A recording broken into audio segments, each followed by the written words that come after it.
여러분을 축복합니다. 아멘. 우리 좌우에 계신 분과 인사합시다. 한 해 동안 승리하셨습니다.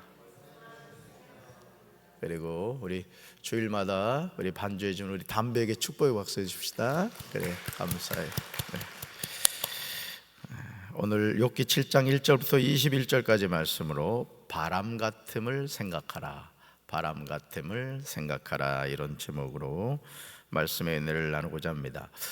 욥은 고통 가운데서 자신의 허물이 무엇인지 계속해서 반문하고 있습니다. 내 허물이 뭘까? 같이 읽습니다. 내게 가르쳐서 나의 허물된 것을 깨닫게 하라. 내가 잠잠하리라. 아직도 나의 의가 건재하니 돌아오라. 내 혀에 어찌 불의한 것이 있으랴. 아멘. 욥이 하는 한마디 한마디가 탄식입니다. 욥은 자신의 삶을 아무리 곱씹어 보아도 왜 자신이 이런 고통을 당해야 하는지를 알 수가 없었어요. 그렇죠. 하나님이 칭찬하는 삶을 살았는데 왜 갑자기 내 삶에 이런 고통이 임했을까 생각해도 이해가 되지 않았죠. 친구 엘리바스가 권선징악의 관점에서 욥을 향하여 이렇게 얘기하죠. 내가 죄를 지었기 때문에 너에게 이런 고통이 임했다. 하지만 욥은 엘리바스의 말에 동의할 수 없었어요.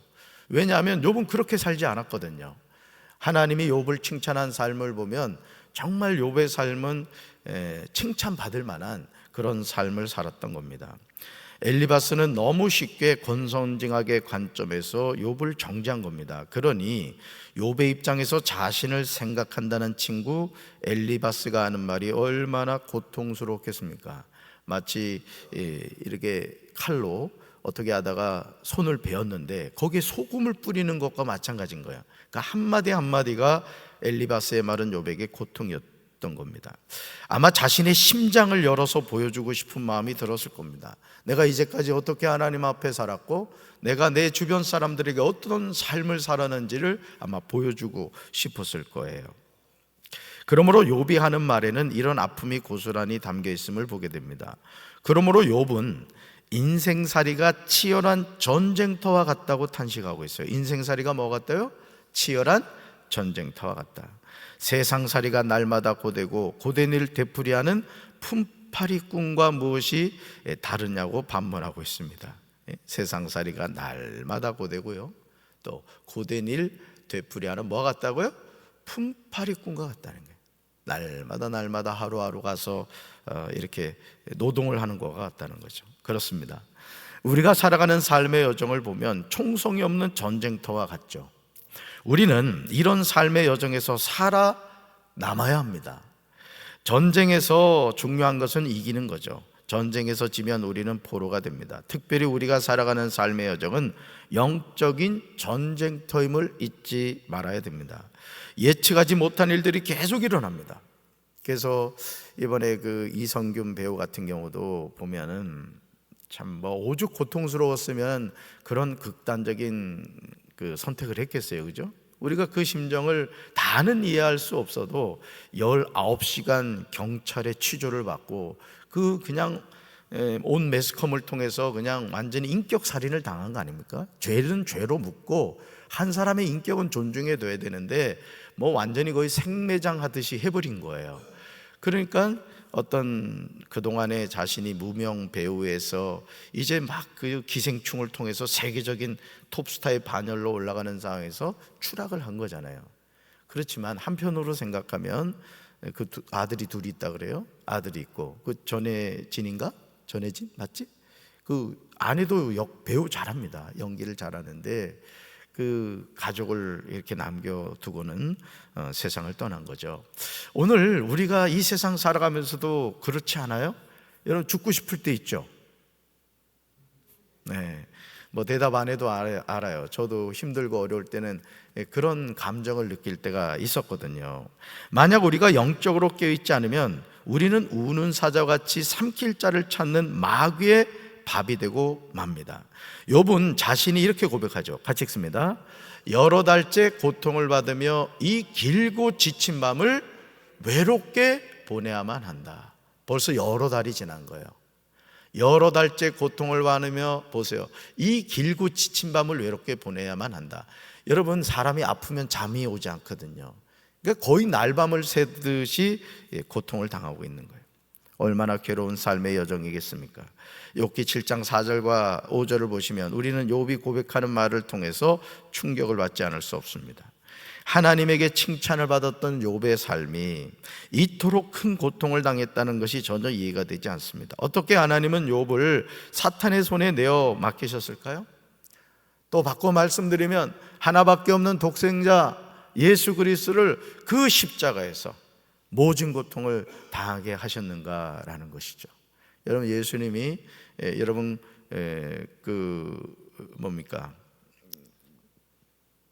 성금요일이라고 그러잖아요. 성금요일 날 우리 예수님이 이제 그 고통을 당하시고 이제 십자가에 이제 못 박히셨는데, 여러분 그 예수님이 그 십자가에 못 박혀서 고통당하는 그 장면을 한번 생각해 봐요. 얼마나 여러분 십자가의 처형은요, 그 당시의 사형법으로는 가장 수치스럽고 가장 고통스러운 그 죽음이었다는 거예요.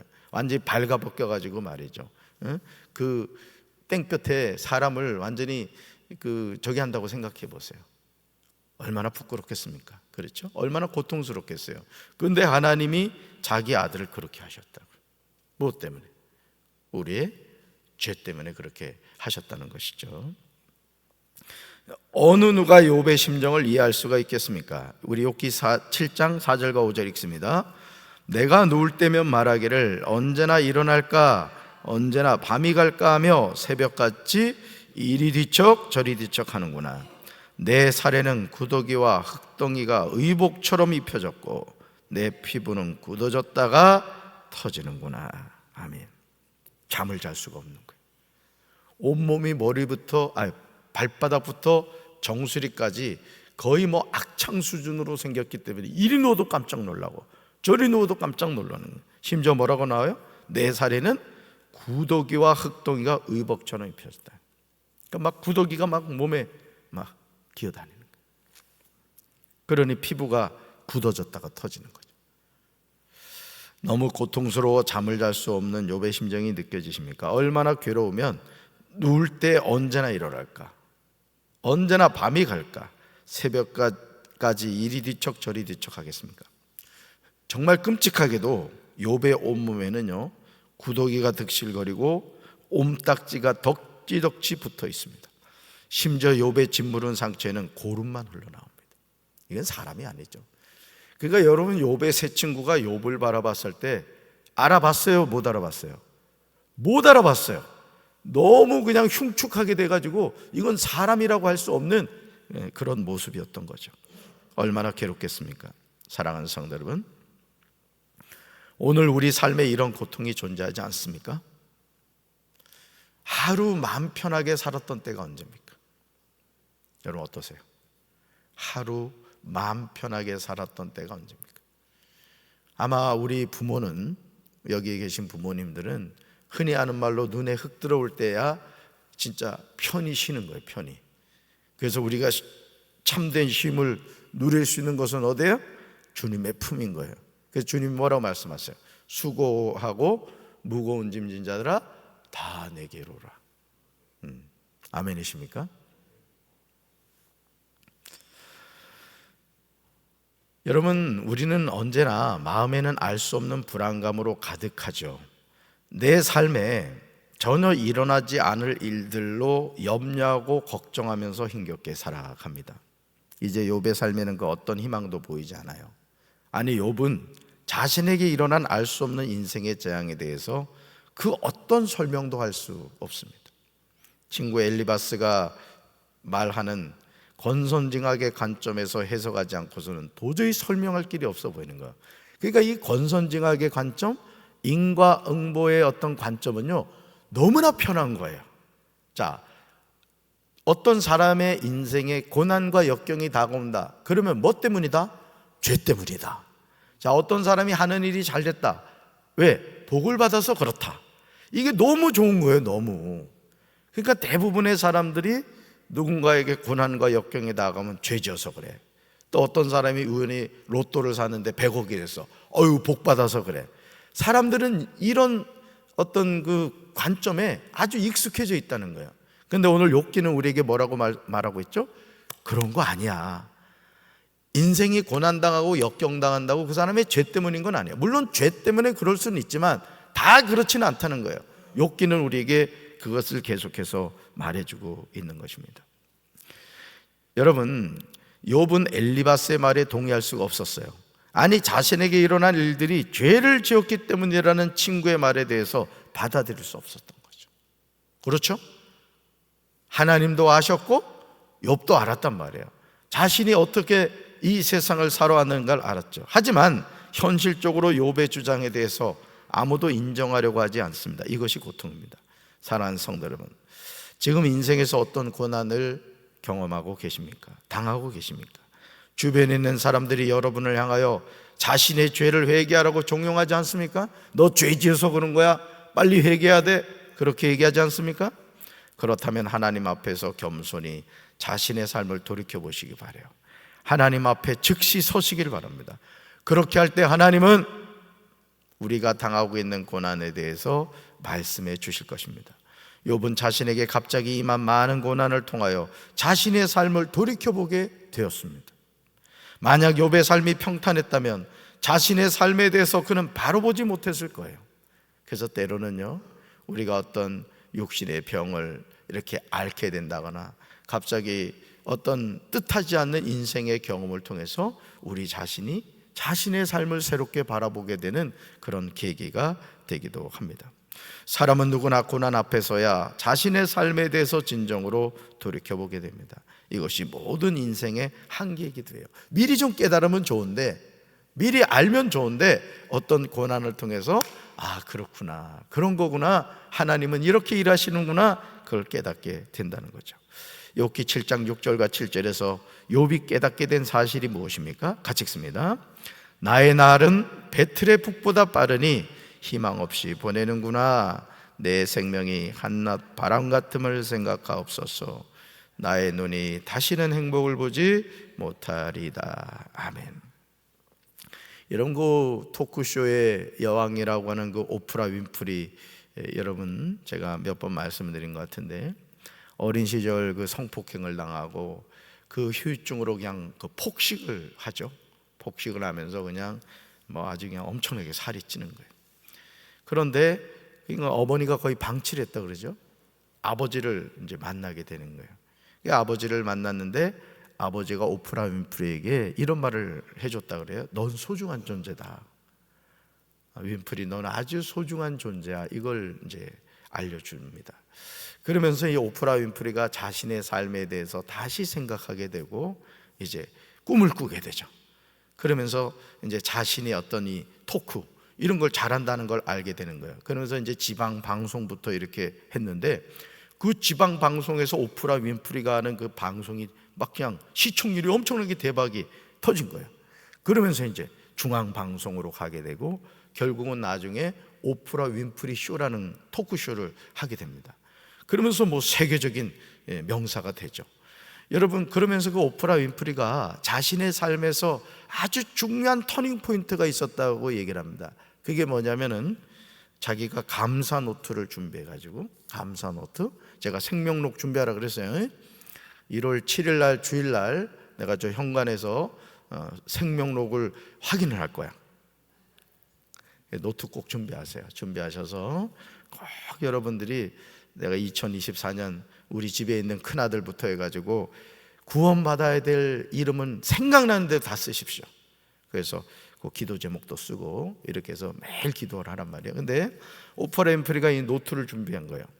그러면서 매일매일 하루에 10가지씩 감사의 내용을 썼다는 거예요. 처음에는 뭐 좀 추상적인 내용을 쓰게 됐다 그래요. 그렇잖아요. 뭐든지 뭐 수박 겉핥기 끼게 되겠죠. 그런데 매일 쓰다 보니까 감사의 깊이가 더해지더라는 거예요. 여러분, 하루에 10가지 감사의 제목을 써간다는 게 쉽지 않습니다. 근데 뭐 예를 들어 그런 거예요. 오늘 점심을 먹었는데 맛있게 먹었다. 뭐 또 친구를 만나는데 너무너무 좋았다. 뭐 이런 식으로 써하는 거죠. 쉽게 말해서 앞으로 자빠졌는데 이마에 다이아몬드가 박혔다, 뭐 예를 들어서 이제 그렇게 이제 10가지씩 써간 거예요. 그러면서 오프라 윈프리가 그 자신의 그 어떤 그 저주받은 것과 같은 그런 삶, 그렇죠? 어린 시절부터 너무 인생에 고통을 당했잖아요. 그러면서 나란 존재가 너무 소중한 존재구나, 감사하는 삶을 살게 된 거예요. 그러면서 삶이 바뀐 겁니다. 저는 우리 사랑하는 성도 여러분도 여러분의 삶에 지금 욥기 7장 6절로 7절에서 이렇게 얘기하잖아요. 다시 한번 방송실 보여줄까요? 이거 6절로 7절 넘어갔어요? 제가 읽어드릴게요. 여러분 성경 보세요. 6절과 7절. 나의 날은 배틀의 북보다 빠르니 희망 없이 보내는구나. 내 생명이 한낱 바람 같음을 생각하옵소서. 나의 눈이 당하시는 행복을 보지 못하리다. 그랬단 말이에요. 그죠? 희망 없이 보내는구나. 나의 눈이 다시는 행복을 보지 못하리다. 욥의 삶이 형통할 때 그는 자신의 날이 배틀의 북보다 빠르다는 사실을 알지 못했습니다. 희망 없이 자신의 삶을 보낸다는 것도 몰랐어요. 자신의 생명이 한낱 바람 같다는 사실도 몰랐어요. 그러나 고난을 통해서 욥은 삶의 실체를 알게 되었던 거죠. 욥은 자신의 인생이 무엇인가 깨닫게 되었고 나의 눈이 다시는 행복을 보지 못할 것이라고 탄식합니다. 세상에서 하나님이 주신 최고의 지혜를 선물로 받았던 솔로몬이 전도서 12장 1절과 2절에서 고백하는 내용은 오늘 우리에게 많은 것을 생각하게 돼요. 말씀 같이 읽습니다. 젊을 때에 너는 너의 창조주를 기억하여라. 고생스러운 날들이 오고 사는 것이 즐겁지 않다고 할 나이가 되기 전에, 해와 빛과 달과 별들이 어두워지기 전에, 먹구름이 곧 비를 몰고 오기 전에 그렇게 하여라. 아멘. 젊을 때 너는 너의 뭐를 기억하라? 창조주를 기억하라. 고생스러운 날들이 오고 사는 것이 즐겁지 않다고 할 나이가 되기 전에. 여러분 살만하십니까? 살만하세요? 네, 아멘 해야지. 오프라 윈프리 얘기까지 해줬는데도 그러니까 여러분 사람이요 참 중요한 거예요. 자꾸 이렇게 감사하며 사시기 바래요. 그래서 3가지 늘 잘하면 돼. 첫째, 항상 기뻐하고. 두 번째, 쉬지 말고 기도하고. 세 번째, 범사에 감사하라. 아멘. 그렇게 아니하실지라도 감사해. 풀무불 앞에서 사드락과 메삭과 아벳노고가 우리 하나님이 우리를 건져줄 겁니다. 그러나 건져주지 않으신다 할지라도 우리는 우상에게 절할 수 없습니다. 그리고 풀무불에서 그냥 쑥 들어갔죠. 누가 계셨어요? 예수님이 기다리고 계셨단 말이야. 예수님이. 그러니까 오늘도 우리가 고난 가운데로 들어가는 것이 죽을 것 같아도 거기에 하나님의 구원의 역사가 있는 거예요. 할렐루야. 얼마나 감동적인 말씀입니까? 우리 삶에 고생스러운 날들이 옵니다. 사는 것이 즐겁지 않다고 할 나이가 될 날이 온다는 거예요. 그래서 저는 지금도 젊죠? 지금도 젊습니다만 더 젊었을 때가 있었어요. 제가 몰랐구나. 그래서 그때는 치아가 오복 가운데 하나라고 하면 제가 코웃음 쳤거든요. 아니 오복이 없어서 그래 치아가 오복이냐고. 세상에 어금니 2개 빠지고 임플란트하고 또 어느 날부터 이 아랫니가 막 그냥 오그라지기 시작하는데, 왜냐하면 이제 제가 임플란트를 3대나 했습니다. 앞니가 이게 막 염증이 생기면서 이게 지멋대로 움직여. 그걸 놔뒀더니 말이죠, 아랫니가 이게 이가 그렇더만요. 오늘 별걸 다 가르쳐주네. 세상에 복 받았네. 이가 이렇게 부딪히잖아, 이게 음식이. 근데 이게요 하나가 이렇게 어그러지잖아요. 그럼 이 아랫니가 그걸 맞추려고 지 모양대로 되는 거야. 그러더니 어느 날 이 이가 말이죠 뭐 이렇게 되는 거야. 아랫니가 내가 빼고 싶더라고. 그래가지고 이게 진짜 없어도 되겠더라고. 그래가지고 제가 이제 서울로 다니는 이제 치과가 있었는데 그 원장님한테 이가 이런데 이거 어떡하니까, 간호사는요 그 간호사가 나쁜 사람이야. 이 나이를 먹어가지고 안 된대. 이렇게 젊은 사람을 보고. 그래가지고는 이제 이거 교정을 못 한다는 거예요. 근데 원장님이 한씨인데 할 수 있대. 자기 60대도 교정을 했다는 거예요. 그래가지고 교정한 이가 이야, 이. 별거 다 보여주네. 그 안으로 보초를 준 거예요. 보초를. 그냥 몇 개월 걸렸거든요. 못 내게 하다 얘기했나? 그러니까 치아가 오복 가운데 하나라는 걸 안 믿었는데 제가 이가 빠져보고 이게 교정을 하고 해보니까요, 야 진짜 이 좋은 사람들 복이더라고. 이게 임플란트 하잖아요. 음식 맛이 안 납니다. 내 이 가지고 먹는 거하고 달라요. 그러니까 모든 것이 오늘 욥이 고백한 것처럼 사는 것이 즐겁지 않다고 할 나이가 될 날이 온다는 거예요. 그러므로 우리는 매 순간 창조주를 기억하며 살아야 될 줄로 믿습니다. 욥이 이렇게 말하죠. 같이 읽습니다. 나의 입을 다물고 있을 수 없으며 분하고 괴로워서 말을 하지 않고는 견딜 수 없다는 거예요. 여러분도 그렇지 않아요? 나는 입을 다물고 있을 수 없으며 분하고 괴로워서 말을 하지 않고는 견딜 수 없다는 거죠. 그러므로 욥기 7장 16절 욥이 이렇게 고백해요. 같이 읽습니다. 나는 이제 사는 것이 지겹습니다. 영원히 살 것도 아닌데 제발 나를 혼자 있게 내버려 두십시오. 내 나날이 허무할 따름입니다. 아멘. 여러분, 나는 이제 사는 것이 지겹습니다. 그런 분 계세요? 빨리 죽고 싶은 분 계세요? 목양실로 오셔. 내가 죽여드릴게. 그러니까 우리가요, 하루하루 살면서 여러분, 이 욥의 이 고백이 그냥 하는 게 아니잖아요. 발바닥부터 정수리까지 그냥 그 악창이 생겨가지고 말이죠. 막 구더기가 기어다니고 고름이 막 나오고, 이게 사는 게 아니죠. 그렇죠? 그런 욥의 이 고백을 통해서 우리가 뭘 깨달아야 되겠어요? 내 삶은 하나님의 손에 있구나. 이렇게 칭찬 들었던 욥도 고난을 당하는데 내 삶에 다가오는 고난에 대해서 믿음의 눈으로 바라봐야 되겠구나. 저는 우리 사랑하는 성도 여러분들이 고난당하지 않게 되길 바랍니다. 그러나 혹여나 어떤 고난이 다가온다 할지라도 하나님 바라보셔서 믿음으로 승리하게 되길 주님의 이름으로 축원합니다. 여러분, 우리는요 마귀를 묵상하면 안 돼요. 어떤 사람은요 주야로 마귀를 묵상하는 사람이 있어. 그러지 말라고. 우리는 성령님을 묵상해야 되는 거야. 예수님을 묵상해야 되는 거야.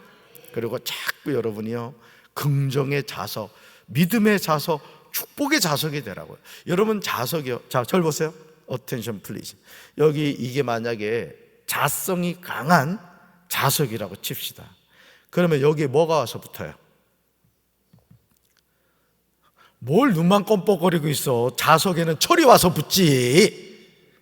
자, 무슨 얘기를 하려냐면은 여러분이 믿음의 자석이 되면 믿음의 열매가 와서 자꾸 붙는다는 얘기예요. 행복의 자석이 되면 뭐가 와서 붙겠어요? 행복이 와서 막 붙는 거야. 긍정의 자석이 되면 긍정이 와서 붙는 거라고. 그러니까 여러분들이 믿음의 사람이 되라고, 축복의 사람이 되라고. 그러면 되는 거야. 더 강하게, 더 하나님 믿음의 사람이 되겠습니다. 은혜의 사람이 되겠습니다. 그냥 은혜가 와서 막 붙는 거야. 그냥 할렐루야. 이런 하나님의 은혜가 여러분의 삶에 함께 하시길 주님의 이름으로 축원합니다. 욥의 고백은 오늘 우리 삶을 정확하게 돌아보게 해줍니다. 고난의 때에 우리가 할 일은 눈을 들어 시퍼렇게 살아계신 하나님을 바라보는 거예요. 그냥 목숨 걸고 하나님을 찾읍시다. 하나님을 부릅시다. 하나님의 손 꼭 붙잡고 올 한 해 동안도 365일째를 우리가 살고 있다고요. 고생 많이 하셨어요. 한 해 동안도 담임 목사 그냥 듣기 싫은 말도 들으면서 새벽 제단을 쌓으셔. 얼마나 이쁜지 모르겠어. 오늘 온 사람에겐 더 갑절의 축복이 함께하기를 주님의 이름으로 축원합니다. 가슴에 손 얹읍시다. 사랑의 주님, 2023년 365일 365일째 새벽 기도회, 오늘도 순종하는 마음으로 나온 우리 사랑하는 성도들을 축복합니다. 올 한 해 동안도 하나님이 건강 주시고 믿음 주셔서 이 새벽 제단을 쌓게 하심을 감사합니다. 오늘 욥이 고통 가운데 부르짖고 있는 모습을 보면서 우리가 어떤 고난 앞에서도 바라볼 것은 하나님밖에 없음을 기억하게 하여 주시옵소서. 예수님의 이름으로 간절히 기도합니다. 아멘.